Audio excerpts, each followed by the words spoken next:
Smell ఎవరిది గది? ఆ గది నాదేలే బాబు. ఏ ఇలా బూజు పెట్టించేమే? వెనక మధ్యలో వెంకటస్వామి ఉన్నప్పుడు నా గదిని రుద్ది శుద్ధి చేసుకుని ముద్దుగా వాడుకునేవాడు. ఇప్పుడు ఆయన లేడా? ఆయన లేకనే ఆయన అర్థం అండి. నా గది అడవిలాగా తయారైపోయి వాడకం లేక వదిలేసి తీరక లేక తీసేసాం. లత్తప్ప, నువ్వు అట్ట ఫీల్ అయితేనే ఫెయిల్ అయినట్టే.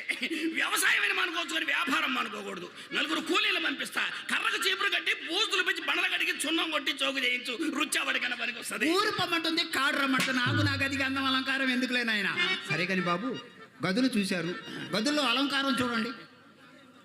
గాంధీ తాత, జవహర్ లాల్ నెహ్రూ, పొట్టి శ్రీరాములు గారు, ఈయనెవరు రోసయ్య గారా? అవును బాబు. మా వంశీలో ఒకసారి దండం పెట్టు. అన్నీ బాగానే ఉన్నాయి కానీ ఆ పక్కన పోలీస్ ఆయన ఫోటో పెట్టించిపోయావా? అవుతుంది బాబు. ఆ గుర్తుకి మీ వృత్తికి చిల్లికి చిన్న పంట అతికిచ్చినట్టుంటది. సరే కానీ బాబు, అన్ని ఫోటోలు చూశారు. ఈ ఫోటో ఎవరిదో ఒకసారి చూడండి. ఎవరిదా ఫోటో? ఆ ఫోటో